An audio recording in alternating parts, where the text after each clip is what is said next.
네, 오늘 주제가 우리 환란과 적그리스도라고 하는 다소 좀 무겁기도 하고 사실은 참 이게 교회 역사 속에서 가장 애매하고도 또 확실하지 않은 부분이기도 합니다. 그래서 어렵게도 느껴지고 오늘날에 우리 아까 인트로에서 말씀 나눴지만 수많은 이단들이 또 가지고 있는 게 요한계시록에 대한 말씀, 다니엘에 대한 말씀이기 때문에 그리스도인에게는 참 이 말씀이 참 어렵게도 다가오고 또 목회자인 저 역시도 이 말씀을 참 조심스럽게 전할 수밖에 없다. 그런 마음이 듭니다. 근데 분명한 것은 이제 구약은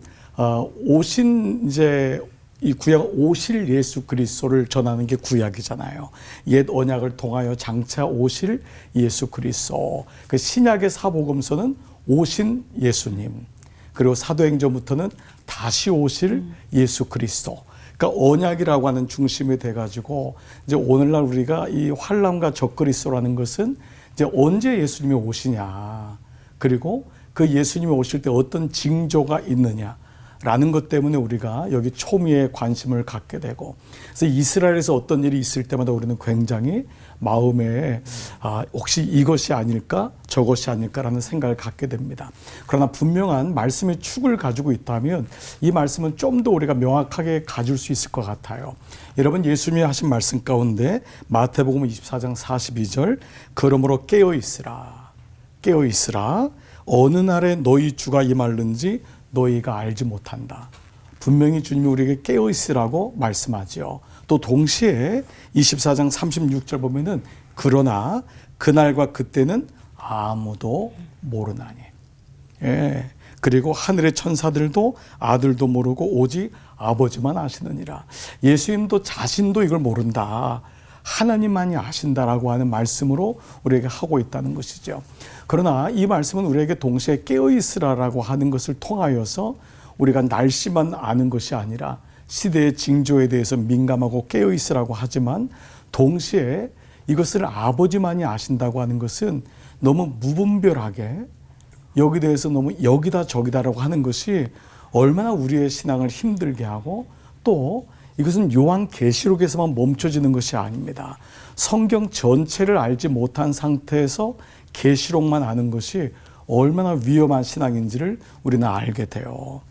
그렇기 때문에 성경 전체는 계시록을 향해서 가는 거잖아요.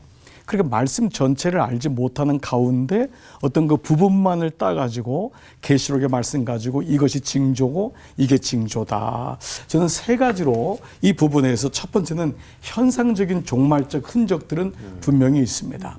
오늘 이 땅에서 일어나고 있는 그 말세의 지말이라고 하죠.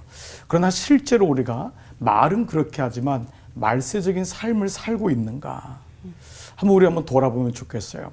오늘 그리스도인들이 늘 말세라 그래요. 목사님들도 말세라고 해요. 그러나 저도 목사지만 부끄럽게도 말세의 삶을 살고 있는가? 그런 좀 이율배반적인 게 있는 거예요.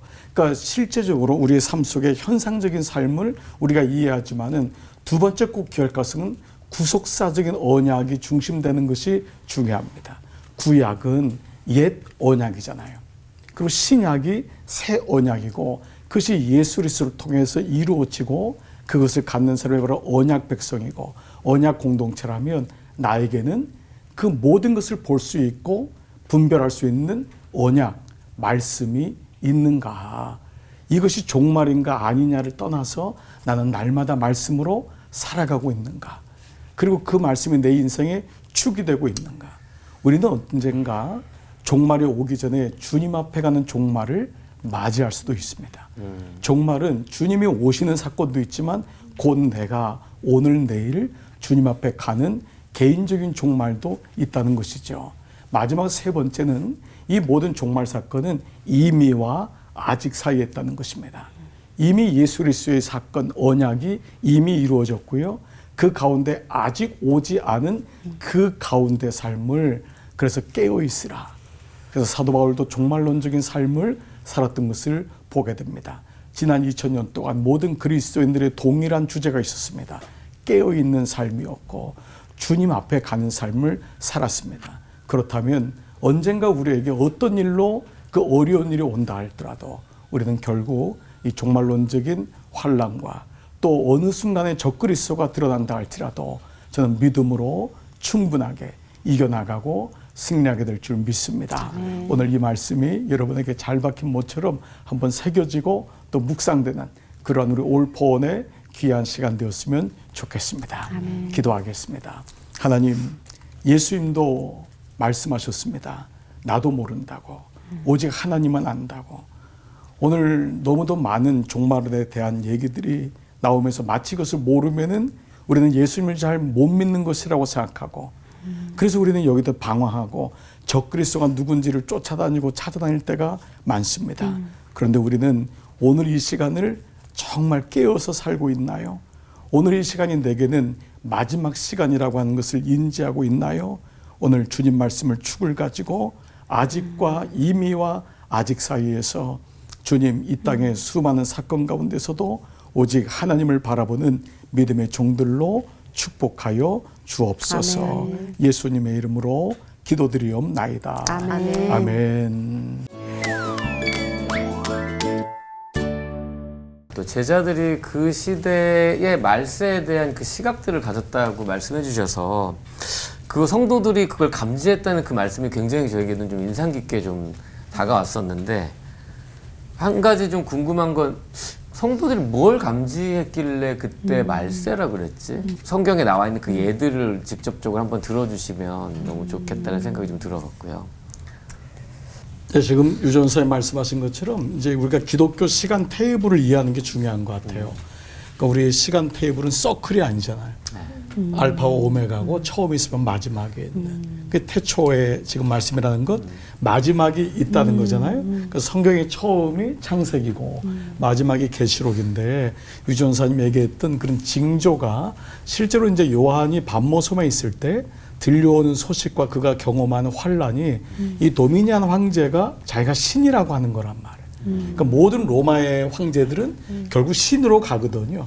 자기가 네로도 자기가 신이고, 그러니까 이렇게 하나님 유일 신이신 하나님 예수 그리스도를 고백하는 그리스도인들에게는 너무 힘든 거예요.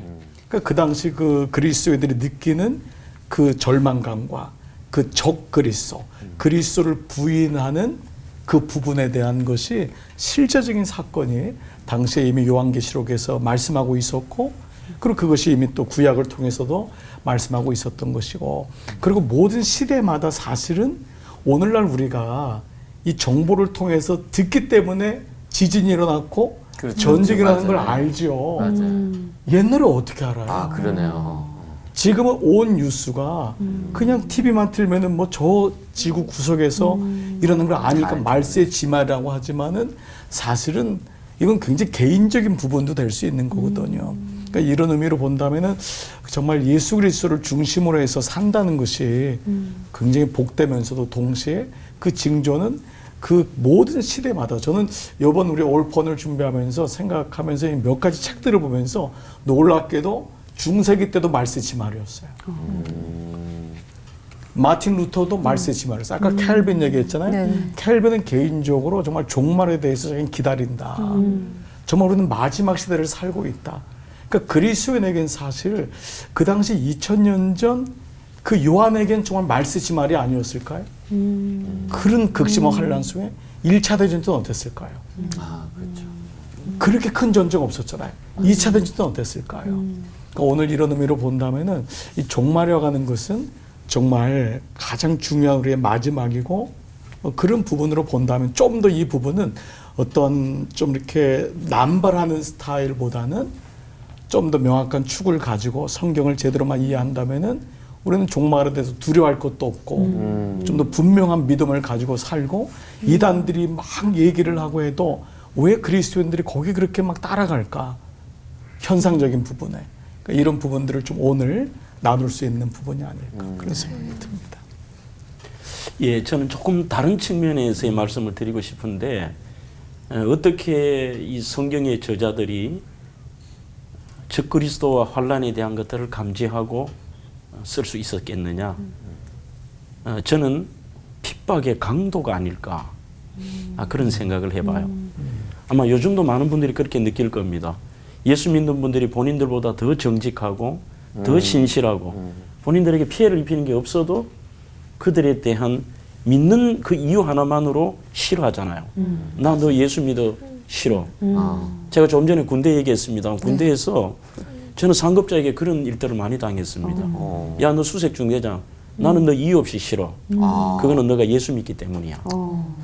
그러면 저희들이 성경의 역사 가운데 300년간의 대박해, 9번의 대박해와 수백 번의 박해가 있었는데 그들이 피해를 입힌 분들이 아닙니다. 단 하나 이유, 예수 믿는다는 이유로 상상을 초월하는 그 핍박을 받으니 이거는 분명히 단순한 세상의 징조가 아니라 영적인 징조이고 이거는 믿지 못하게 만드는 강력한 적그리스도의 세력이다. 그들이 그렇게 인지했지 않겠느냐.